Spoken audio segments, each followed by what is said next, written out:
అందరికీ నమస్కారం. సో మీ అందరికీ తెలుసు తండేల్ సినిమా కొన్ని రియల్ ఇన్సిడెంట్స్ నుంచి మనం ఇన్స్పిరేషన్ తీసుకొని ఈ సినిమా చేశాము. నాకు ఫస్ట్ చందు గారి కథ చెప్పినప్పుడు జస్ట్ ఒక 10-15 నిమిషాలు ఐడియాగా చెప్పాడు. ఆ తర్వాత నేను శ్రీకాకుళంకి వెళ్ళి డి మత్స్యలేశంకి వెళ్ళి 22 మంది ఎవరైతే ఉన్నారో మత్స్యకారాలు వాళ్ళ నుంచి ఈ ఇన్సిడెంట్స్ బేస్ చేసుకొని సినిమా తీసామో వాళ్ళని వెళ్ళి కలవటం జరిగింది. సో కొంతమంది వాళ్ళు మనతో ఉన్నారు ఇక్కడ, మొన్న ఈవెంట్కి వచ్చారు హైదరాబాద్కి, and I'm happy to have them here. So వాళ్ళతో మాట్లాడి ఇంకా కొన్ని విషయాలు తెలుసుకుందాం. Hello, hi. సో అప్పుడు నాకు మీరు చెప్పింది ఏంటంటే మామూలుగా మీరు శ్రీకాకుళం నుంచి గుజరాత్ వరకు వెళ్ళి గుజరాత్లో అక్కడ బోట్లు తీసుకొని ఒక 9 నెలలు అలా సముద్రంలో అక్కడే ఏట పూర్తి చేసి మళ్ళీ తిరిగి మత్స్యలేశంకి వస్తారని.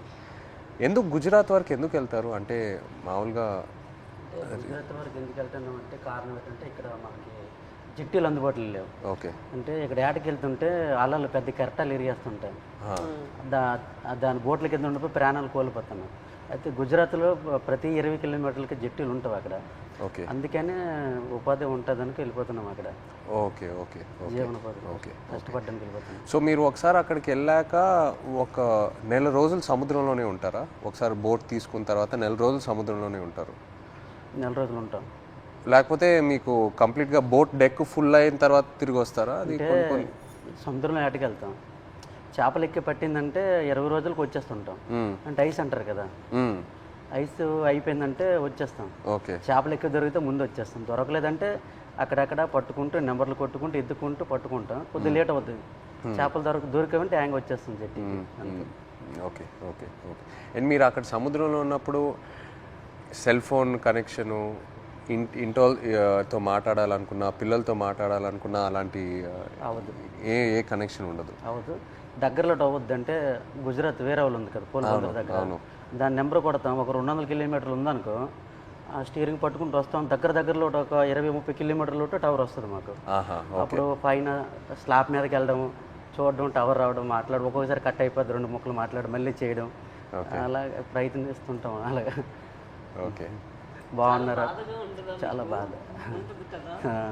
పిల్లలు బాగుంటారా, ఎలా ఉన్నారు, అందరూ బాగుంటారా, అమ్మ నాన్న అని అడుగుతాం. అట్లా ఉన్నప్పుడు అంటే ఎక్కడో చిన్న ఫీలింగ్ తట్టి ఉంటారు. తుఫాన్ అంటారు సడన్గా. గుజరాత్కి ఇలాగా టీవీలో చూస్తాం కదా, గుజరాత్కి తుఫాన్ ఉందని వస్తారు. తుఫాన్ ఎలాగుంటారు, ఎక్కడ ఏడ్ చేస్తారు అనేసి అనుకునేలోపు వీరు అక్కడ ఏది అందుబాటులో ఏ జట్టు ఉంటుంది, గోవా అవని మంగళూరు అవని ఏదో అవని, అక్కడికి వెళ్ళడము. అక్కడ బోట్ యాంకర్ అంటారు కదా, అదేసి అక్కడ ఉంటారనమాట జట్టి. అప్పుడు మాకు కాల్ చేస్తారు. అప్పుడు మాకు ధైర్యంగా ఉంటుంది, ఆ జట్టికి వస్తారు తుఫాను దొరకంట అనేసి మాకు ధైర్యం ఉంటుంది అనమాట. మీరు రోజుకి చూస్తూనే ఉంటారు. ఎప్పుడు వస్తారు తుఫాన్ కదా, గుజరాత్లో ఎలా ఉంటారు, ఎప్పుడు జట్టికి వస్తారని చూస్తాం. వీళ్ళు ఫోన్ రావాలి, అమ్మాయ్యా వస్తారు అనే ఫీలింగ్ అనేది ఉంటుంది. సో మీరు ఫోన్ పక్కనే పెట్టుకుంటారా? ఫోన్ అయితే పక్కనే ఉంటుంది. తుఫాన్లు అయినప్పుడు అయితే కరెక్ట్గా వచ్చినప్పుడు ఫోన్ అయితే ఇంట్లోనే ఉంటుంది. ఎప్పుడు ఫోన్ చేస్తారో తెలియదు కదా. అదే ఏట్లో ఉన్నప్పుడు నార్మల్ టైం, తుఫాన్ లేని టైంలో ఏట్లో ఉంటారు కదా, 30 days అయ్యగల ఇంక కాల్ వస్తుంది, పక్కన పెట్టుకోండి. కాల్ 30 days కానీ 1 day అవతలైనా ఇంకా టెన్షన్ అనమాట. ఎందుకు రాలేదు, ఏమైంది అని. సో టెన్షన్ అనేది వచ్చేస్తుంది అనమాట. ఒక్కొక్కసారి అయితే ఎమోషనల్ అయిపోతాం. మన సినిమాలో కూడా సాంగ్ మోంటాజెస్ లో ఉంది కదా, the calendar where you'd keep. So ఆ 30 days అక్కడి నుంచే ఆ చిన్న ఆ మూమెంట్ తీసుకున్నాం మీరు చెప్పిన దాన్ని బట్టి. అంటే మనం ఫిల్మ్లో కూడా ఒక సీక్వెన్స్ ఎలా పెట్టాం, ఎన్ని రోజులు అయిపోయిన తర్వాత ఎలా కొంచెం చేతులు ఉణుగుతున్నాయో అని. సో ఒకవేళ 30 రోజుల్లో ఫోన్ రాకపోతే అంటే అక్కడ వాళ్ళని కాంటాక్ట్ చేయడానికి ఏదైనా మీకు ఎమర్జెన్సీలా ఏదైనా నంబర్ ఉందా? ఏమీ లేదు, ఏముండదు. సేట్తో మాట్లాడాలంటే సేట్లు ఉంటారు కదా వీళ్ళకి బోటుకి సంబంధించి, వాళ్ళతో మాట్లాడితే వాళ్ళ భాష మనకు తెలియదు. వాళ్ళ భాష తెలియదు కాబట్టి వాళ్ళకి మనం ఫోన్ చేయలేము. ఆ భాష వచ్చినంటే మన దగ్గర ఉంటారు. ఆ భాష వచ్చిన వాళ్ళందరూ గుజరాత్లో ఉంటారు కదా, జెంట్స్ మొత్తం గుజరాత్లో ఉంటారు. ఓన్లీ లేడీస్ ఇక్కడ ఏదో కూలి పని చేసుకొని చేపలు పట్టుకొని వెళ్ళి అమ్ముకోవడం, కానీ ఇక్కడ మా లేడీస్ ఉంటాం అంతే. మాకు ఇది తప్పించి వేరే వృత్తి అయితే రాదు, చేపల వృత్తి. ఎప్పుడైనా ఇంత ఒక దేశానికి తెలిసిపోయింది ఇలాగా 22 మంది మత్స్యకారులు తిరిగిపోయారని. కానీ మళ్ళీ మేము అదే గుజరాత్కి వెళ్తాం యాడ్ చేయడానికి, తప్పదా మాకు అదే ఉపాధి అంతే. మీకు ఎలా తెలిసింది ఆ రోజు ఎలా వాళ్ళు అక్కడ దొరికిపోయారు అనేది? నేను 7 మంత్ ప్రెగ్నెంట్ పాప అప్పుడు కడుపులో ఉంది. కూర్చున్న అలా ఫోన్ వస్తుంది, 29 days అయింది అప్పటికి. ఫోన్ వస్తుందని ఇలాగ కూర్చున్నా, మా పెద్ద పాప పక్కన పెట్టుకొని. మా అమ్మకి కానీ చెప్తానని, మీ అల్లుడు వస్తారు ఇలాగ యాడ్ నుంచి ఫోన్ చేస్తారమ్మా చెప్పిన తర్వాత సరేలేని కూర్చున్నాను. ఫోన్ రాలే. ఉదయం మార్నింగ్ 10 అయింది, వేరే వాళ్ళు ఫోన్ చేశారనమాట నా మొబైల్కి, ఇలాగా మీ ఆయన పాకిస్తాన్కి దొరికిపోయారట అనేసి. వేరే వాళ్ళంటే ఎవరు ఫోన్ చేశారు? అదే గుజరాత్ నుంచి, మా ఊరు నుంచి వలస వెళ్ళారు కదా, అక్కడి నుంచో ఒక బోటు జట్టికి వచ్చింది. వీళ్ళు దొరికిపోవడం చూసిన బోట్ అది, కలర్ చూసారు ఆ బోటులో ఉన్నోళ్ళు, మీ ఆయనకి పాకిస్తాన్లో పట్టుకుని వెళ్ళిపోయారు అని చూసిన వాళ్ళు నాకు వచ్చి ఫోన్ చేసి చెప్పారు. ఓకే. చెప్పిన తర్వాత అవును అన్నట్టు అసలు ఏడుపు కూడా రాలేదు, అలా కన్నీళ్ళు ఇంకిపోయేవి. ఎలాగా పాకిస్తాన్ అంటే మామూలుగా చిన్నప్పటి నుంచి పాకిస్తాన్ అంటే ఏదో భయం మాకు అనమాట. చిన్నప్పటి నుంచి పాకిస్తాన్కి మనకి యుద్ధాలు ఏదో వినేవారు, అలాంటప్పుడు పాకిస్తాన్ అంటే భయం మనకి. అలాంటిది పాకిస్తాన్కి దొరికిపోవడం ఏంటి, ఏం చేస్తారు ఏమో, చంపేస్తారేమో, ఉగ్రవాదులకి గట్రా పేల్చుకోవడం చంపేయడం విన్నాం కదా, ఏమో చంపేస్తారేమో నీటిలో ఉండే అదో టెన్షను. అలాగా కూర్చొని అందరం ఫ్యామిలీ మొత్తం, ఏ ఊర్లో వాళ్ళకి సంబంధించిన వాళ్ళు, మా ఊర్లో అయితే 7 ఉన్నారు మా పంచాయతీలో సంబంధించిన 7 మా దగ్గర కూర్చొని ఏమైంది అనేసి అంటే, ఒక అబ్బాయి భాష వచ్చిన గుజరాతీ భాష ఆడిన అబ్బాయికి మేము వీళ్ళు సేటు ఉంటారు రామారావు వాళ్ళ సేటు, వాళ్ళ సేటుకి ఫోన్ చేయించాం. అడగండి ఒకసారి ఏమైంది ఆ సీటుకి అంటే, వాళ్ళు ఫోన్ చేసి అడిగారనమాట ఏమైంది, ఆ పాకిస్తాన్ వాళ్ళు పట్టుకెళ్ళిపోయారంట, ఏమైంది సీట్ అని అడిగితే అతనేమో పట్టుకుని వెళ్ళిపోయారు, నీటిలో ఉంచారని చెప్పారు. ఇంకా మాకైతే ఎలాగ వస్తారు అనేసి, ఎలాగ ఆలోచించాలి, ఎక్కడికి వెళ్ళాలి, ఎలాగ తీసుకురావాలి అనేసి ఒక ఎమోషనల్ అయితే మామూలు కాదు. 22 మెంబర్స్ అంటే చిన్నపిల్లలు, అప్పుడే మ్యారేజ్ అయిన అబ్బాయి అక్కడే ఉన్నాడు, నేను కడుపుతో ఉన్నాను, 2 పిల్లలు, ఒక భర్త దొరికిపోయిన ఆవిడ కూడా ఇంకా ఆ బాధ వేరే, 2 బిడ్డలు ఒక భర్త అంటే ఇంకా ఆ ఎమోషన్ అయితే ఇంకా వేరే. అందరం ఇంకా అంతే, ఏం చేయాలని ఆలోచనతో 1 month వరకు అలా ఉన్నాం. ఇలాగా న్యూస్ వచ్చి ఇలాగా ప్రసారం చేయడము, మీడియా కొంచెం హెల్ప్ చేసింది. ఓకే. ఓకే. మీరు ఆ పాకిస్తాన్లో ఇంతకుముందు వేరే ఎవరైనా ఇలా పాకిస్తాన్ సైడ్కి వెళ్ళి వాళ్ళు పట్టుకోవటం జరిగిందా, లేకపోతే ఫస్ట్ టైం అయినా ఇలా జరగటం? ఓకే. ఓకే. ఇప్పుడు కూడా ఉన్నారు అక్కడ? ఇప్పుడు ఉన్నారో తెలియదు కానీ మీరు అప్పుడు ఉన్నప్పుడు అక్కడ మీరు వెళ్ళి ముందే అరెస్ట్ అయ్యి ముందే ఉన్నారు అక్కడ. తీసుకెళ్ళేటప్పటికి మేము ఏడుస్తున్నాం అక్కడ. ఏడుస్తుంటే వాళ్ళు మాకు బుద్ధిరిస్తుంటారు, పళ్ళకోయండి అదేటి ఇదేటని. వాళ్ళు అన్నారు మాకే 2 సంవత్సరాలు అయింది మేము వెళ్ళట్లేదు అని, మరి కొద్దిగా ఏడ్చేస్తున్నాం మేము. వాళ్ళు 1.5 సంవత్సరం ఒక్కొక్కరు ఒక్కొక్క కారణం. అంటే ఆధార్ కార్డులు పేర్లు రాంగు, ఒక్కొక్క పేరు అంటే ఒక బోట్లో 9 మంది ఉంటారు, వాళ్ళకి ఏదో అర్జెంట్ పని నుండి వెళ్ళిపోతారు వాళ్ళు. అంటే టిక్ పాస్లో పేరు ఉండాలి, ఎవరు కలాసి వచ్చారనుకో ఆ టిక్ పాస్ ఆఫీస్కి వెళ్ళి పేరు రప్పించుకోవాలి, పలానా రామారావు పలానా రాంబాబు అని. అది ఎవరు వెళ్ళిపోతే వాళ్ళ పేరు ఏం చెప్పేశాడు అక్కడ. మన ఇండియా నుండి హై కమిషనర్ వచ్చేటప్పుడు కొన్ని పేర్లు రాంగ్ చెప్పేస్తారు అలా, దానివల్ల ఆయన ఉండిపోయారంట అక్కడ. ఆయన చెప్పడం మరికొద్దిగా ఏడుపు వచ్చింది మాకు, చాలా బాధ అనిపించింది. ఆ నైట్ భోజనం కూడా మానేసాం, మళ్ళీ అలాగ రోజులు గడిచిన కొద్ది అలాగే ఇదైంది. అక్కడ జైల్లో అంటే మీరు ఏం చేసేవాళ్ళు రోజు? ఏదైనా ఫ్రీడమ్ ఇచ్చేవాళ్ళా, లేకపోతే సెల్లోనే ఉండేవారా, ఏం చేసేవారు? అంటే తెల్లారితే వచ్చేవారు కానిస్టేబుల్ పోలీస్ పాకిస్తాన్, లేపి మొక్కలకి నీళ్ళ గంట పోసేవాళ్ళం. ఓకే. తర్వాత గడ్డి గంట తెంపేవాళ్ళం, గడ్డి. తర్వాత గార్డెనింగ్ అని వాళ్ళు పాకిస్తాన్ ఖైదీలతో నీళ్ళు జల్లిస్తారు, వాళ్ళు జల్లిస్తే కర్రకి గోనకి చుట్టేసి అలాగా అలికినట్టుగా తలాపేసినట్టు చేపిస్తారు. మాకు నీళ్ళు మోయమంటారు మాకు. ఓకే. ఆ నీళ్ళు మోస్తాం, 1-2 గంటల పని ఉంటుంది, మళ్ళీ లోపల తీసుకెళ్ళి తాళాలు వేసేస్తారు. ఇప్పుడు మీరు ఒకవేళ ఇంట్లో వాళ్ళతో మాట్లాడాలంటే ఉత్తరాల వైపే మీకు కమ్యూనికేషనా, లేకపోతే సెల్ ఫోన్తో? ఫోన్ ఏం లేదు, ఓన్లీ ఉత్తరాల వైపే. అండ్ అది పంపించడానికి ఎంతసేపు పట్టేది? మీరు ఒకసారి రాసిన తర్వాత, ఉత్తరం రాసిన తర్వాత వెళ్ళి మత్స్యలేశం చేరడానికి ఎంత టైం పట్టేది? అంటే మేము దొరికిన తర్వాత వాళ్ళు ఇండియా వాళ్ళు ఉన్నారు దాంట్లో, ఉత్తరాలు కూడా మేము అదే నెల 2 నెలలకి, ఒక్కొక్కసారి లేట్ అయితే 3 నెలలు కూడా వస్తుందని చెప్పారు. మేము కూడా లెటర్లో రాసాం ఇలా అనుకోండి అంటే ఏట పూర్తి అయిపోయింది, అదే రోజు తెల్లారిసరికి వచ్చే టైంకి అనుకోకుండా దొరికిపోయాం, ఇలా జరిగింది. ఒక పక్క బాధగున్నా లోపల దిగమింగుకొని మీరు శుభ్రంగా ఉండండి అని వాళ్ళకి చెప్పాం. అప్పుడు ఇప్పుడు ప్రెగ్నెంట్ అప్పుడు అవును అదే ఏట రావాలనుకుంటాను ఊరు నేను, ఇంకా వచ్చి రావాలనుకుంటా ఇంకా దొరికిపోయింది. లెటర్లో మాకు జాగ్రత్త చెప్తూ వాళ్ళ పైన ఆవేదన కూడా మాకు కనిపించింది లెటర్. జాగ్రత్తగా ఉండండి, ఇక్కడ మాకేం పర్వాలేదు కానీ వెళ్ళి పోరాటం చేయండి. అంటే అక్కడ ఏంటంటే జాగ్రత్తగా ఉండండి, వెళ్ళి పోరాటం చేయమంటే మాకు ధైర్యం చెప్తూ వాళ్ళకి బయటికి తీసుకురావడానికి పోరాటం చేయండి నేను ఒక ఆవేదన అనేది కనిపించేది మాకైతే. ప్రెగ్నెన్సీ కదా అయినా సరే ధైర్యం చేసి వెళ్ళేదాన్ని, ఎక్కడ పొలిటీషియన్ మీటింగ్లు ఉన్నా సరే వెళ్ళేది. ఏమో సింపతి ఉంటుందేమో, అరే ప్రెగ్నెన్సీ కదా లేడీ కదా పాప వాళ్ళ హస్బెండ్ దొరికిపోయారు అనేసి ఒక సింపతి ఉంటుందని ధైర్యం చేసి వెళ్ళిపోయేదాన్ని. ఓహో మీరు వెళ్ళిపోయారు. నేను వెళ్ళిపోయేదాన్ని, తను ఆల్ ద పొలిటికల్ మీటింగ్స్ అన్ని దగ్గరికి వెళ్ళిపోయేదాన్ని. అందరూ మీ హస్బెండా కడుపుతో ఉన్నావా అయ్యో పాపం అనేవారు. ఏమో సింపతి ఉంటుంది కదా సార్, అంటే వీళ్ళకి అక్కడికి తీసుకెళ్దాం ఢిల్లీ వరకైనా తీసుకెళ్దాం అంటే సింపతి ఉంటుందేమో అనేసి నేను గర్భవతితో ఉన్నప్పుడు కూడా వెళ్ళేదాన్ని. 9 months వరకు నేను డెలివరీ ముందు వరకు కూడా నేను పోరాటం చేశాను వాళ్ళు రావాలని. అంతే. సో మీరు అక్కడ ఆంధ్రాలో తిరిగారు ఇలా పొలిటికల్ మీటింగ్స్ ఏదైనా ఉంటే, ఆ తర్వాత గుజరాత్ వరకు కూడా వెళ్ళారు కదా? ఢిల్లీ వరకు వెళ్ళారు. గుజరాత్కి వెళ్ళా స్టేట్ దగ్గర ఢిల్లీ వరకు వెళ్ళారు. స్టేట్లకి ఫోన్ల వరకే, గుజరాత్ వెళ్ళలేదు. డెలివరీ అయిపోయిన తర్వాత 20 days పాపకి, 20 days పాపకి ఇంటి దగ్గర వదిలేసి దాన్ని ఢిల్లీ వెళ్ళాం. ఢిల్లీ వెళ్ళిన తర్వాత అంటే అందరూ అనేవారు, ఇతను కూడా లెటర్లో రాశారు ఢిల్లీ వెళ్ళండి, ఢిల్లీ వెళ్తే మనకి వచ్చే అవకాశాలు ఉన్నాయని ఇతను లెటర్లో రాసేవారు అనమాట రామారావు గారు. సరేలే ఢిల్లీ కొంచెం అది పేద పరిస్థితి కదా సార్, ఢిల్లీ అంటే మాకు తెలియదు, భాష తెలియదు, ఎలాగెళ్ళాలో తెలియదు. అలాగ ఉన్నప్పుడు కొంతమంది అదే పొలిటీషియన్ వచ్చి ఇలాగ రండి అక్కడ మీకు పని జరుగుతుంది ఏం అవ్వదు గైడ్ చేయడానికి ఒక అతను వచ్చి వెళ్ళండి అంటే సరేలే ఇంత పోరాటం చేసి ఇదే చేయలేమా అనేసి ధైర్యం చేసి వెళ్ళాం ఢిల్లీ.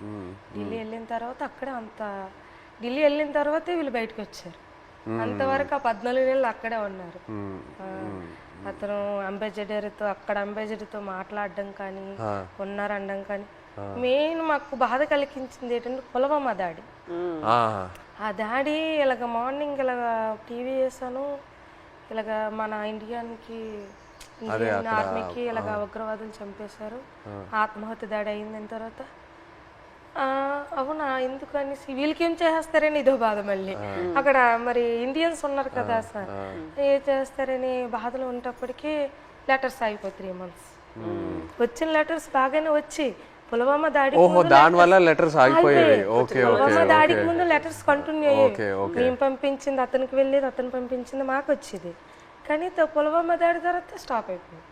3 months వరకు ఒక్క లెటర్ రాలే. ఇంకా మాకు ఇంకా టెన్షన్ ఇంకా ఎక్కువైపోయింది, అదో బాధ అనేసి ఇలాగా మరి ఇంకా లేదు ఉండొద్దు ఎక్కడ ఢిల్లీ వెళ్ళిపోతాం అనుకుని అందరం 22 ఉమెన్స్ అందరూ ఇంకా లేదు పదండి అనేసి 22 మంది వెళ్ళిపోదాం లేదు ఇంత మా ఓన్ డబ్బులు అనుకుని పదండి అనేసి ముందడుగేస్తాం అంతే. ముందడుగేసుకుని వెళ్ళిపోయామంతే. వచ్చిన ద్వారా అందో వెళ్ళాం. అక్కడికి వెళ్ళిన తర్వాత జయశంకర్ అని విదేశాంగ మంత్రికి కల్పించారు. ఇంగ్లీష్ రాదు కదా, ఏదో మా తెలిసిన భాషలు అంటే అతను మా కన్నీళ్ళు చూసి అతనికి అర్థమైపోయింది అనమాట. ఓ ఇంత బాధపడుతున్నారని ఏడుస్తాను. మా ఆవేదన చెప్తూ మా కళ్ళని నీరు వచ్చేస్తుంది.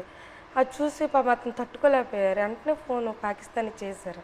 మన ఇండియా అంబాసిడర్ చేసిన తర్వాత పర్లేదు ఉన్నారు ఇలాగ వస్తారు అని చెప్పారు. జనవరి కల్లా వచ్చేస్తారు అన్నారు. మా దగ్గర చెప్పారు జనవరి కల్లా వచ్చేస్తారు, రాకపోతే మీకే పాకిస్తాన్ నేను తీసుకెళ్తాను, నేను భరోసా ఇస్తానని మాట ఇచ్చిన తర్వాత అప్పుడు ఇంకా హ్యాపీ అంతే.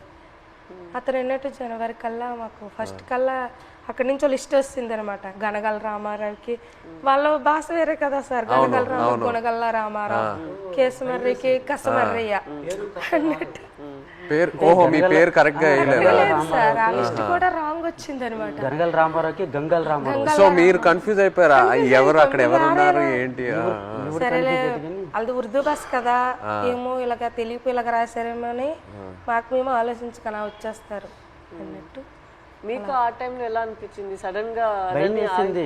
పేరు డిఫరెంట్గా ఉన్నప్పుడు 22 మందిలో 21 మంది వెళ్ళిపోయి నన్ను వదిలేస్తారేటని ఒక ఇది. వీళ్ళు కావాలని వాళ్ళకి రాస్తారేటో చెప్పలేం. పాకిస్తాన్ ఓన్లీ మీ పేరే తప్పేశారా? అందరివి ఓకే అందరివి అందరివి ఏదో ఒక మాది కొంతమంది అక్కడక్కడ పేరు గనగల రామారావుకి గంగల్ రామారావు వచ్చింది. గంగల్ రామారావు వస్తే మరి పేరు డిఫరెంట్ అయితే ఖచ్చితంగా వదిలేస్తారని అందరూ ఇండియా వాళ్ళు అంటుంటారు. ఇంతకుముందు ఉన్నవాళ్ళు పాత వాళ్ళు. నాకైతే రాత్రి ఇద్దరు రాలేదు. 22 మందిలో 22 నా పేరు రాకపోతే నాకు వదిలేస్తే నాకు నిద్ర పట్టట్లేదు, తినాలనిపించట్లేదు. అప్పటికే 14-15 నెలలు అయిపోయింది, సంవత్సరం దాటిపోయింది. అప్పటికి ఇలాగ అయిపోయింది, సన్నంగా అయిపోయాను.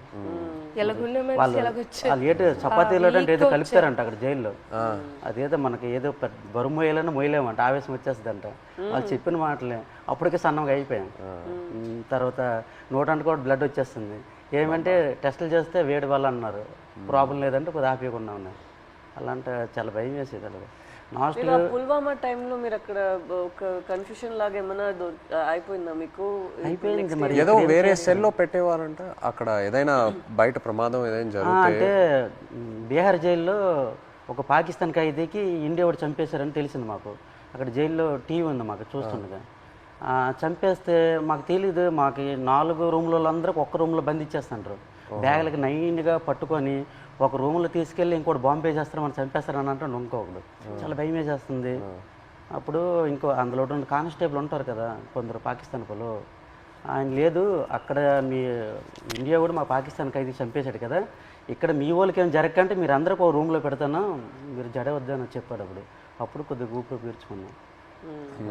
అలా జరిగింది. అండ్ మీకు జైల్లో ఇప్పుడు డబ్బుల్లా ఇప్పుడు ఈ ఉత్తరాలు పంపించడానికి ఆ అమౌంట్ ఎలా మీకు వచ్చేది? పెన్నుల మీద పేర్లు చేస్తాను నేను, ఒక్కొక్కరు ఒక్కొక్క పని నేర్చుకున్నాం. నాకైతే 2 వారాలు పట్టింది టైం. ఓకే. ఇప్పుడు నాకు చైతన్య పెన్ను ఉంటుంది, పైన దారంతో నాకు చైతన్య పేరు వచ్చేస్తుంది. కింద సాయిపల్లి అంటే ఒక పెన్ను మీద 2 పేర్లు రాస్తే 2 పేర్లకు 200 ఇస్తారు. ఒక పేరు అయితే 100 రూపాయలు ఇస్తారు. అలాగే రోజుకి 5-6 పెన్నులు అలా చేసేవాడిని. ఆ పెన్నులు వాళ్ళకి ఇస్తే ఖైదీ లేట్ చేస్తారు, వాళ్ళకి బెయిల్ మీద వెళ్తారు కదా కోర్టుకి, వాళ్ళ ఫ్యామిలీకి ఇస్తారు కదా. ఆ డబ్బులతోటి మేము ఏంటంటే అప్పుడప్పుడు ఏదో గుడ్లు తెచ్చుకొని కానీ మాంసం కానీ తినడం కానీ. 22 మందికి మరి మెయిన్ లీటర్ని కదా, వాళ్ళ గెడ్డలకు కానీ వాళ్ళ రింకులకి కానీ బిస్కెట్లు కానీ ముసలి వాళ్ళకి తెలియదు కదా, వాళ్ళకి డబ్బులు ఇచ్చేవాడిని గెడ్డలకి. సో ఒక్క ఉత్తరం పంపించడానికి ఎంత అయ్యేది మీకు? అంటే ఒక 200-300-500 అంటే మా డబ్బులు ఉండవని తెలిసి ఏవో ఖర్చులు మట్టుకు పనులు చేస్తుంటాం. వాళ్ళకి ఇచ్చి వాళ్ళకి అంటే ఎన్ని పేజీలు రాయొచ్చు ఒకసారి? ఎన్ని పేజీలు పంపించచ్చు ఉత్తరం? అంటే వైట్ పేపర్ మీద రాసి లోపల కవర్లో పెడతాం మేము. మినిమం రెండు పేపర్లు 22 మంది 2 పేపర్లో రాసి పంపించాలి. అంటే ఒక్కో ఇద్దరేసిది ఒక్కో ఉత్తరం ఉంటుంది. 22 మంది ఎవరిదా ఇద్దరు జాయింట్ పడేవాళ్ళం. ఓకే. ఇంకా డబ్బులు లేనప్పుడు సర్దుకుంటాం. అలాగే ఇటు పెట్టి అలాగే అడ్జస్ట్మెంట్ అయ్యేవాళ్ళం. మీరు ఒక్కొక్కరికి ఈ ట్రిప్ అయితే నువ్వు లెటర్ పంపిస్తే నెక్స్ట్ ట్రిప్ నేను పంపుతాను. మళ్ళీ మాకు కాంప్రమైజ్ అయ్యి అడ్జస్ట్ చేసుకునేవాళ్ళం. ఓకే. అండ్ మీ పాప ఫోటో ఫస్ట్ టైం ఎలా చూసారు అక్కడ? అంటే పేపర్లో కటింగ్ చేసి ఉత్తరాలు పెట్టేసి పంపించారు ఆవిడ. అంటే అక్కడ ఏమేం జరుగుతుందన్నా ఊర్లో? ఓకే. పెట్టారు, పెట్టేసి పంపించేదాన్ని. అది చూసి అందులో చూసారు పాప. మీరు కావాలని అలా ఫోటో పెట్టారా? అంటే ఫోటో కావాలని కాదు, చూడు ఇలాగ ధర్నా చేస్తున్నాం, మీరు భయపడకండి, ధైర్యంగా ఉండండి, మీకు తీసుకొచ్చే బాధ్యత మాదనేసి ఒక ధైర్యం చెబుతూ ఒక లెటర్ రాసేవారు. ఇక్కడ మేము భయపడే వాళ్ళకి భయపెట్టిస్తే వాళ్ళు ఇంకా భయపెట్టేస్తారు కదా అనేసి ఒక పోరాటం చేస్తాను, మీరు జడకండి ధర్నాలు చేస్తాను అనుకుని పాప ఫోటో కట్ చేసి పెట్టేసి పంపించారు. జైలు అయితే చాలా బాధ. అంటే ఆ పాకిస్తాన్ ఖైదీలకి పడుకుని పెట్టి చెట్ట పైకి ఎత్తేసి పట్టుకొని పెద్ద బెల్ట్ ఉంటుంది, ఇలాగ బాధేసేవారు. అమ్మో సచ్చాను బావో సచ్చాను అంటే మేమేంటి మనకి అలాగ కొట్టేస్తారని మేము జడిసిపోయాం. ఈ చెట్ట పైకి ఎత్తేసేవారు, చేయలాగా సాపేసేవారు. కింద పడుకుని పెద్ద బెల్ట్ ఉంటుంది, కర్ర పట్టుకొని ఇలా తిడ్డ ఉంటుంది అలా ఉంటుంది. ఆ బెల్ట్లో అలా కొడుతూ అమ్మో సచ్చాను 10 దెబ్బలు అంటే అలాంటివి. మనకి ఇండియా వాళ్ళు కూడా అలాగే కొడతాను జడిసిపోయాం. ఫస్ట్లో మేము వెళ్ళేటప్పటికి మొక్కలకి నీళ్ళు పోస్తుంటాం కదా, ఆ పక్కన వాళ్ళకి అది ఏం చేసాడో మనకు తెలీదు. అలా కొడుతుంటే అలాగే మనకి కూడా కొట్టేస్తారని భయం వేస్తుంది ఫస్ట్లో. వాళ్ళు అన్నారు మీకు ఇలాగ కొట్టరు, మీరు ఇంకా ఒకసారి 2 సార్లు తప్పులు చేస్తే మీకు కొడతారు. తప్పులు అంటే జైల్లో కానీ మా 22 మందిలో కానీ, ఇంకా గుజరాత్లో ఉన్నారు ఇండియా వాళ్ళు కదా, ఏ బాత్రూమ్ దగ్గర బట్టలు ఉతుక్కున్నప్పుడు కానీ మనలో మనం కొట్టుకుంటే ఒకసారి కుదిరేసి రెండోసారికి గడికి ఒక మనిషి 3 తప్పులు చేస్తే మీకు కూడా అలాగే పడుతుంది. అంటే అప్పటి నుంచి గొడవలు కూడా అదే బాత్రూమ్ దగ్గర అలాగే అడ్జస్ట్మెంట్ అయిపోవాలి మేము. అలాగే అలా కొట్టేస్తారు రిటర్న్. మీరు ఒక్కొక్కరికి ఎలా సమాధానం చెప్తారు అక్కడ ఎన్ని రోజులు ఉన్నప్పుడు? ఎలా మీరు సమాధానం ఏంటి, తిట్టేవారు కూడా 22 మంది ఉన్నాం, నీ వల్లేని ఇలా ఇలా జరిగింది, మా డ్రైవర్లు కూడా నీ వెంట వచ్చారు. అంటే ఇంతకు ముందు ఇతనికి యాట్లో గనగల రామారావు పాకిస్తాన్ వైపు ఎక్కి యాడ్ చేసేవారు, బోర్డర్ దగ్గరలో ఇతని వల్ల దొరికిపోయారు అనేసి ఒక బ్యాడ్ నేమ్ మీద వచ్చింది ఇతనికి. ఇతను అది దృష్టిలో పెట్టుకుని భోజనం సరిగ్గా చేసేవారు కదా అక్కడ.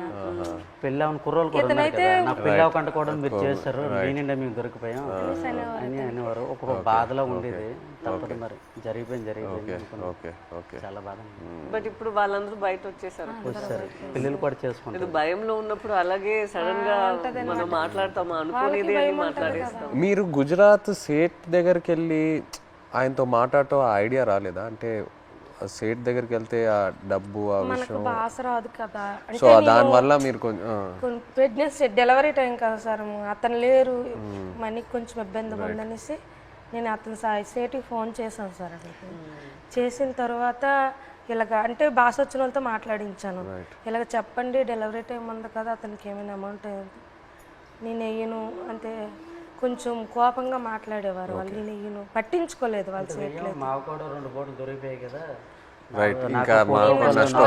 నేను ఎందుకు మీకు వేయాలన్నట్టు మాట్లాడేవారు. ఇప్పుడు మీరు ఇలా ఒక పరిస్థితి రాలేదంటే కూడా మీకు చాలా కష్టాలు వస్తూనే ఉంటాయి కదా, మీకు రోజుకి ఇలా మీరు చెప్పినట్టు ఎలా తుఫాన్ వస్తుంది ఇదన్నీ మీరు చూస్తూనే ఉండాలి కదా. తుఫాన్ వచ్చింది అక్కడ చేస్తుండగా తుఫాన్ వచ్చింది, తర్వాత యాంటీ అని వదిలేసి మాకు పిడికి పడ్డా తిరిగిపోయింది, చాలా ఇబ్బంది పడ్డాం. తర్వాత బోటు మొత్తం నీరు అయిపోయింది, చాలా ఎదుర్కొన్నాం అన్నీ. ఒక్కొక్కసారి బోట్లు మునిగిపోతున్న టైంలో పక్కన బోట్ వచ్చి మనుషులు కాపాడేవారు, బోట్ మాత్రం మునిగిపోయేది. కానీ అక్కడ పక్కన బోట్ లేకపోతే ప్రాణాలు కూడా కోల్పోతారు. అలాంటి పరిస్థితి ఇదని వాళ్ళు చెప్పినప్పుడు మీరు మీ ఆయన దగ్గర అడగలేదా, మీరు ఎందుకు ఈ పని చేస్తున్నారు, మాతోనే ఉండండి, ఇక్కడే ఏమైనా పని చేయండి, మీరు అట్లా ఏం అడగలేదా? లేదు మేడం, అలాంటి ఉపాధి అక్కడ లేదు, మా సైడ్ లేదు. అక్కడికి వెళ్తేనే మాకు మేము అంటే ఇక్కడ రూపాయి వేస్తే అక్కడ 2 రూపాయలు లేదు. ఇక్కడ నెలనూలే లైక్ ల్యాండ్ ఇట్ సెల్ఫ్ వేరే ఏమైనా ఒక పని మనం చేసుకోవాలి కదా, ఇంత రిస్కీగా ఎందుకు? చాలా మంది డిగ్రీ ఇవన్నీ చదువుకుని ఉన్నారు చాలా మంది, చేసిన వాళ్ళు కానీ జాబులు రావట్లేదు. మంచిగా ఎస్టీ జాబితాలో ఏదో చేరిస్తే మాకు జాబులు వస్తామని అంటారు, కానీ చదువుకున్న జాబులు రావట్లేదు. అందుకే ఎక్కువ వలసలు వెళ్ళిపోతారు. చాలా మంది చదువుకున్న వాళ్ళు కూడా వెళ్ళిపోతుంటారు, వీళ్ళ అబ్బాయి కూడా చదువుకుంటారు. చాలా మంది డిగ్రీలు ఇంటర్లు చదువుకున్న జాబులు రాక వెళ్ళిపోతుంటారు. మా మధ్యకి ఎస్టీ జాబితాలు చేరిస్తేనే ఆ జాబులు వస్తావంటే దానికోసం ప్రయత్నిస్తాను, కానీ ఇక ఎవరు సరిగ్గా పట్టించుకోవట్లేదు. ఎందుకు మాకు జాబులు రావట్లేదు అర్థం కావట్లేదు. సో మీరు శ్రీకాకుళం నుంచి లెటర్స్ పంపిద్దాం అనుకున్నారు కదా పాకిస్తాన్కి, అప్పుడు జైల్లో ఉన్నప్పుడు. అప్పుడు ఇక్కడి నుంచి లెటర్లు పంపించడానికి ఏదైనా ఇబ్బంది ఉండిందా? ఇబ్బంది ఉంది. ఇక్కడ నుంచి లెటర్స్ అంటే వాళ్ళు అడ్రస్ రాశారనమాట, ఇలా పంపించండి, టు అడ్రస్ ఫ్రమ్ అడ్రస్ అన్నట్టు ఉంటుంది, ఇలా పంపించండి అని రాశారు. అలాగే మేము పోస్ట్ ఆఫీస్కి వెళ్ళి ఇలాగ రాస్తే పాకిస్తాన్ రాస్తే వాళ్ళు చదివారు, పాకిస్తాన్ ఏంటి, పాకిస్తాన్కి మీకేం సంబంధం, మీరు పాకిస్తాన్కి లెటర్ వేయడం ఏంటి, ఇలాగ అడిగేవారు అనమాట. చాలా ఇబ్బంది పెట్టేశారు. 2-3 డేస్ వాళ్ళకి ఇలాగే ఇబ్బంది పెట్టేస్తే మేము ఈ స్టోరీ మొత్తం చెప్పిన తర్వాత వాళ్ళు అప్పుడు ఒప్పుకున్నారు. తర్వాత మేము ఏదో పాకిస్తాన్ నుంచి వచ్చినట్టు, వీళ్ళు పాకిస్తాన్ వాళ్ళు, మీరే ఈడుమెట్టి పాకిస్తాన్ అనేసి వాళ్ళ క్వశ్చన్లు అడిగేవారు. చాలా ఇబ్బంది పెట్టేశారు. తర్వాత ఈ స్టోరీ మొత్తం చెప్పిన తర్వాత అప్పుడు నమ్మారు. అంతే. మీ ఫ్యామిలీ ఎవరు చెప్పలేదా మీకు ఇలా చేపలు పట్టుకున్న వాళ్ళని పెళ్లి చేసుకోకూడదు, ఇలాగే ఉంటుంది మీకు, ఇదన్నీ ఎందుకు, లేదంటే ఎందుకు లవ్లో పడుతున్నారు మీరు ఇలా రిస్కీ లైఫ్లో ఉన్న వాళ్ళతో, అలా ఏమి ఎవరు చెప్పలేదా? ఏదండి అదే మీరు ఎవరు చెప్పలేదా? అమ్మ నాన్న వాళ్ళు ఎవరు లేదు, ఇక్కడ ఉన్న వాళ్ళే చెప్పినా అవి లవ్లో ఉంటాం కదా, అవి కనిపించదు అనమాట. అంతే, లవ్లో ఉంటే అతనే కావాలన్నట్టు ఉంటది అంతే. ఎంత రిస్క్ అయినా పర్లేదు ఇలాగే ఉండిపోతుంది. అతనే కావాలి. మన తండేల్లో సత్య అండ్ రాజు లాగే ఒక రకంగా. సార్ ఇప్పుడు మేము పాకిస్తాన్ దొరికి భారతదేశం మొత్తం తెలుసు కదా, ఈ కథ తీయాలని మీకు ఎలాగనిపించింది? మా ఇంటికి రావడం, తినడం, చేయడం చాలా హ్యాపీ అనిపించింది. మీకు ఎలాగ ఆలోచన వచ్చింది తీయాలని? ఎంతమందికి తెలుసు కదా, చాలామంది ఉన్నారు, ఎవరికి రాని ఆలోచన మీకు ఎలాగొచ్చింది? లేదు, చాలా అంటే ఫస్ట్ నాకు చందు ఈ కథ చెప్పిన తర్వాత కార్తిక్ వచ్చి నాకు ఈ ఐడియా చెప్పాడు. ఆ తర్వాత చందు నాకు నేను సినిమాలో ఇలా ఇలా ఒక స్క్రీన్ ప్లే ఇలా తీద్దాం అనుకున్నాను చెప్పిన తర్వాత బాగా ఎక్సైట్ అయ్యా. వెంటనే మనం శ్రీకాకుళంకి వెళ్ళి మత్స్యలేశంకి వెళ్ళి అందరినీ కలుద్దాము, అక్కడ వాళ్ళని కలిస్తే నాకు ఇంకా మంచి ఐడియాస్ వస్తాయని చెప్పి అక్కడ వచ్చి మీతో ఆ రోజు స్పెండ్ చేయడం జరిగింది. ఆ తర్వాత వైజాగ్కి వెళ్ళి పోర్ట్లో మళ్ళీ సముద్రంలోకి వెళ్ళటం అదంతా జరిగింది. కానీ మిమ్మల్ని వచ్చి కలిసాక నాకు అర్థమైంది ఈ క్యారెక్టర్లో, ఈ కథలో ఇంకా ఎన్ని లేయర్స్ ఉన్నాయి, ఎన్ని కష్టాలు ఉన్నాయి, ఎన్ని హై పాయింట్స్, ఇన్స్పైరింగ్ ఎలిమెంట్స్ ఎన్నో ఉన్నాయని. సో ఇప్పుడు తండేలు అంటే దాని మీనింగ్ ముందే మీకు తెలుసా? కార్తిక్ చెప్పి లేదు, తండేలంటే అంతకుముందు తెలీదు. తండేలంటే మనకి ఈ బోట్ క్యాప్టెన్ లీడర్ అనేది ఒకసారి నాకు కథలోకి వచ్చాకే తెలిసింది, అంతకుముందు తెలియదు. మాకు అక్కడ తండేలు అంటారు గుజరాత్లో. అదే వాండర్లో మాకు తండేలు అంటే చిప్పి నడిపించే వారిని తండేలు అంటారు అక్కడ. అందుకే ట్రైలర్లో కూడా డైలాగ్ వేసాం, తండేలు అంటే ఓనరా కాదు, లీడర్. చాలా బాగా వచ్చింది సార్. అయితే సార్ అక్కడ ఎంత బాధపడ్డామో అంత హ్యాపీగా ఉంది ఈరోజు. ఎందుకంటే అది ఒక జీవితంలో గుర్తుండిపోద్ది అలాగా మా రియల్ స్టోరీ. ఇప్పుడు మేడం మీకు అంటే మేమైతే రియల్గా అన్నీ మా బాధలన్నీ తెలుసు మాకు. మేము పడే ఆవేదన కానీ మీకు ఎప్పుడైనా షూటింగ్లో ఒక సీన్ చెప్పినప్పుడు, అదే ఎమోషనల్ సీన్ చెప్పినప్పుడు కానీ ఆ సీన్కి ఎప్పుడైనా మీరు ఎమోషనల్ అయ్యారా? అరే వీళ్ళు ఎంత బాధపడ్డారు అన్నట్టు మీకు ఎప్పుడైనా అనిపించిందా? మాకు మీ వే ఆఫ్ లైఫ్ రోజు రోజు మీరు ఎలా గడుపుతున్నారో అదే నాకు ఒక పెద్ద ఆశ్చర్యం. మీరు ఎలా చెప్తారు, నేను రోజుకి తుఫాన్ అక్కడ వస్తుందా, ఏమవుతుంది అని ఒక రోజు రోజుకి ఎలా మీరు గడపగలుగుతారు? నెక్స్ట్ రోజు లేచి అది నిజ లైఫ్లో నేను అది చేయగలుగుతాను అంత నాలో ఆ శక్తి ఉందని నాకు తెలీదు. సో ఒక్కొక్కసారి అలా చేసినప్పుడు మనం ఫిల్మ్లో నాకు ఈ ఆలోచనే వస్తుంది, వీళ్ళకి ఎక్కడి నుంచి ఆ ధైర్యం వస్తుంది? ఎందుకంటే నార్మల్గానే మనం అందరికీ ఇలా ఒక పరిస్థితి వస్తుంది అని మనకు తెలీదు. అక్కడ అలా ఉన్నప్పుడు మనం ఎక్కడ వెళ్ళాలి, ఎక్కడి నుంచి షురూ చేయాలి, అక్కడి దాకా వెళ్ళాలి, వాళ్ళని ఎలా బయట తీసుకురావాలి అనేది ఒక పెద్ద మనమే మన లోపల చెప్పాలి, లేదు ఇది అయిపోతుంది మన అలా ఈ థాట్ని వదలకూడదు మధ్యలో. సో అది మీరు అందరూ ఎలా చేశారో అని ఆ థాటే నాకు ఉంది. నాకేం కష్టం అనిపించట్లేదు, బట్ మీరందరూ ఎంత కష్టం తీసుకున్నారో అదే నాకు ఆశ్చర్యం ఇచ్చింది అంతే. ఏ సీన్కి ఎమోషనల్ అయ్యారా మీరు? సీన్ చెప్తారు కదా ఎలాగ ఉంటుంది మూమెంట్స్, అంటే ఏ డైలాగ్ ఎమోషనల్ అయ్యారా చెప్పేటప్పుడు అనేసి? మనం కొన్ని విషయాల్లో మీరు చెప్తున్న దాంట్లో నుంచి తీసుకున్నాము, కొన్ని విషయాల్లో మనమే ఒక డ్రామా లాగా తీసాము. సో ఆ డ్రామాలో ఎక్కడ నేను లేని సీన్స్ కొన్ని ఉన్నాయా, అక్కడ నాకు చాలా బాధ అనిపించింది. నా సీన్స్ ఏముందో అది వేరొక డ్రామాలో వెళ్తుంది, బట్ నిజంగానే ఒక రోజుకి ఎలా వాళ్ళు ఏం జీవిస్తున్నారో కొన్ని క్యారెక్టర్స్ ఉన్నారు, వాళ్ళకి జరిగిన పని, వాళ్ళు చెప్తున్న మాటలన్నీ విన్నప్పుడు నాకు అప్పుడు బాధ అనిపించింది. నాది కన్నా వాళ్ళది నేను విని చాలా బాధపడ్డాను. మీరు ఢిల్లీ వెళ్ళటం ఆ ఎపిసోడ్స్ మీరు నాకు శ్రీకాకుళంలో చెప్పినప్పుడు బాగా ఎమోషనల్గా అనిపించినాయి. మీరు ఢిల్లీకి వెళ్ళి ఎలా పోరాడారో అక్కడ. అండ్ అది కాకుండా ఇంకోటి నాకు చెప్పారు, సముద్రంలో ఉన్నప్పుడు ఒక పెద్ద షిప్ వచ్చి మీది ఒక చిన్న బోట్ అలా కొట్టుకొని అలా వెళ్ళిపోయింది కదా, అది చెప్పినప్పుడు నాకు నిజంగా చాలా ఆశ్చర్యంగా అనిపించింది. కొట్టుకొని పోయి అసలు ఆగలేదు కదా, కొట్టుకొని అలా వెళ్ళిపోయారు కదా.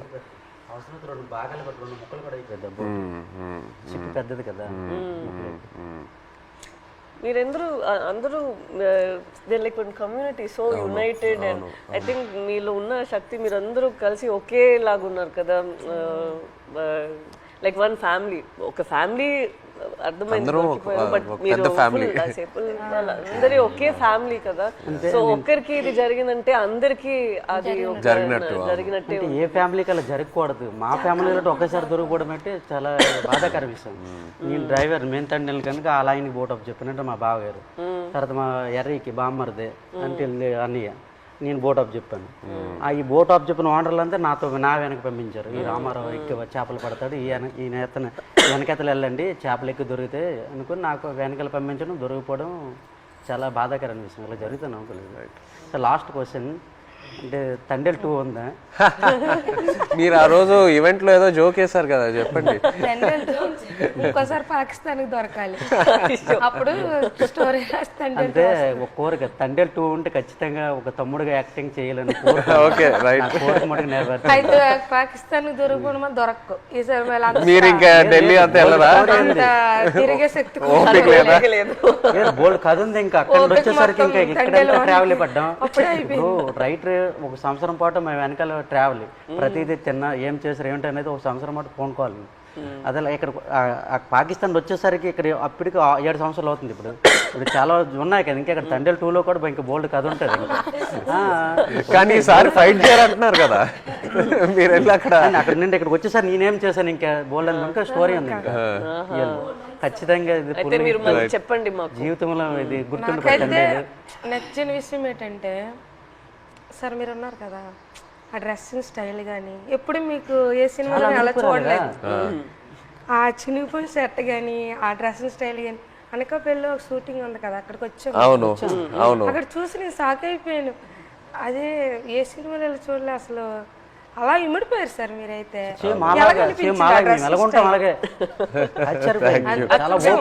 అదే నేను చెప్తున్నా కదా, మిమ్మల్ని వచ్చి అప్పుడు కలిసి మీతో టైం స్పెండ్ చేశాకే నాకు ఆ క్లారిటీ వచ్చింది. ఓకే మనం ఇలా క్యారెక్టర్ని ఇలా డిజైన్ చేయాలి. సో లాగా సేమ్ బనీలతోటి ఆ ఎండలోటి ఇవన్నీ చాలా కష్టపడ్డారు. చాలా యాంకర్ పట్టుకొని ఉన్నారు కదా ఫస్ట్ కోసం పట్టుకొని హైలైట్ అది అయితే అందరు కూడా మా ఊళ్ళు ముసలంతా సాయి సినిమా మేము చూడాలి. ఎవరికి ఫోన్ చేసినా అదే రింగ్ స్టోన్ బుజ్జి తల్లే. ఎవరికి ఫోన్ చేసినా రింగ్ స్టోన్ ప్రతి సెల్లకి హైలెస్ సాంగ్ అంత కదా. అది ఎలా హైలెస్ అది మా స్లాంగ్. అవును, ఎలా సింక్ అయింది అది అక్కడ అంటే మీ మలలకి తెప్ప లాగేటప్పుడు వస్తారు కదా when they rowing when they pulling the net. ఇప్పుడు అది రేరు. ఇంతకు ముందు జనరేషన్ లో ఎక్కువ వాళ్ళు వచ్చినప్పుడు దీనికి మీరు తెడ్డు అంటారు కదా, కత్తావా అంటాము. ఏమంటారు? కత్తావా. ఆ కత్తా పట్టుకుని కత్తావా అంటాం మేమైతే. అండ్ పెద్దాలు వచ్చినప్పుడు ఇలాగా బోట్ వెళ్తుంది కదా, ఆ కత్తం ఆయనతోటి అలా లెవెల్ చేసుకుని వచ్చి ఐలెస్ అనుకుని వచ్చి వడ్డీకి వస్తారు. అంటే ఎలా సింక్ అయింది అది, అది మాకు ఆశ్చర్యం. ఈ విషయం మన చందు మొనెటి అండ్ దేవి గారికి వాళ్ళకి క్రెడిట్ ఇవ్వాలి. రైట్, శ్రీమణి గారికి. బుజ్జితల్లిలో ఒక పాయింట్ ఉంది, అది అయితే నాకు కదిలించింది. ఏది? ఉప్పు నీటికి ముప్పును కూడా గట్టిగా దాటి గట్టి అంటే ఎంత అలలకైనా మీరు దాటుతారు, కానీ ఒక కన్నీటి చుక్క దాటలేకపోతాడు అంతే. అక్కడైతే చాలా ఎమోషనల్ స్ట్రాంగ్. ఆ పాయింట్ అయితే నాకు పిచ్చిగా నచ్చింది, చాలా బాగుంది. Thank you so much. Actually మీరందరికీ థ్యాంక్ యూ చెప్పాలి. మీరు మాకు పూర్వ జన్మలో అదృష్టం చేసుకున్నాం. అట్లా ఏం లేదు, అట్లా ఏం లేదు. జీవిత రియల్ జరిగింది. ఇంకో ఎన్నో విషయాలు చెప్పాలి, బట్ మనకి సినిమా పరంగా ఓన్లీ 2 గంటలే ఉంది. బట్ ఇంకా ఎన్నో చెప్పాలి. ఫ్యామిలీకి ఈ కథ నచ్చిందంటే మా అదృష్టం సార్. అది బొమ్మ దద్దరెళ్ళిపోతుంది సార్. రాజులమ్మ జాతరే పొలిటీషియన్ అనడం లేదు, రాజులమ్మ జాతరే పొలిటీషియన్ అనడం లేదు, కానీ పొలిటీషియన్ చూస్తే ఇంకా బాగా ఏమో అనిపిస్తుంది మాకు. అంటే చూస్తారే వచ్చుకోరు జట్టీలు లేవు, వాళ్ళకేం తెలుస్తుందేమో ఒక నమ్మకం. ఇంకా జట్టి స్పీడ్ గా అవుతుందేమో. జట్టు ఉంటే మాకు ఎలాంటి ఇబ్బందులు ఉండవు సార్. మా కోసం మత్స్యకారుల కోసం ఏదేని ఒక మంచి పని చెయ్యండి సార్. అదేనే మీకు వీలైనంత తప్పకుండా అందరి కోసం, మా కోసం అని కాదు, మత్స్యకారుల కోసం. 8 మంది హీరోలు ఉంటుండగా మీరు మా జీవితాన్ని ఎంచుకున్నారు. తప్పకుండా అది పెద్ద కేసు. మేము అనుకున్నాము రిలీజ్ ముందే మీకు ఒకసారి చూపిద్దామని, బట్ మీరు ఐ థింక్ థియేటర్ లో చూస్తే శ్రీకాకుళంలో థియేటర్ లో మీరు అందరు వెళ్ళి చూసి ఖుషిగా అవుతుంది నేను అనుకుంటున్నాను. మీకు సినిమా నచ్చితే మాకు ఎంతో సంతోషం.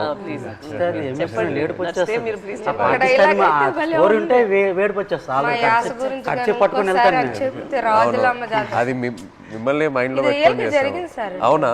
జరిగింది. ఇప్పుడు మేము చేపలు సార్, మా యాస వేరే ఉంటుంది. వాళ్ళు అక్కడ ఉంటుందిరా అనడానికి అక్కడ ఉంటుందిరా అనేసి మా భాష వేరే ఉంటుంది. ఒక సిటీ వెళ్ళామనుకో మా భాష విని అరే చేపలు వాళ్ళరా అంటారు. కొంతమంది మీ చేపలు ఇలా అంటారు, కొంతమంది అంటే అంటారు అనడానికి నాకు అలాగ రాదు. వేరే మత్స్యకారుల స్లాంగ్ వేరే వేరే ఉంటాయి. మా స్లాంగ్ వేరేగా ఉంటుంది, పక్కన మత్స్యకారు స్లాంగ్ వేరేగా ఉంటుంది.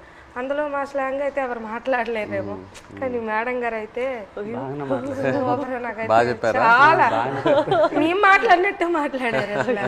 ఇది చాలా భయం, నేను ఫుల్ టైం అదే ఆలోచిస్తాను. హైలైట్ మేడం గారు, మేము అలాగే మాట్లాడతాం.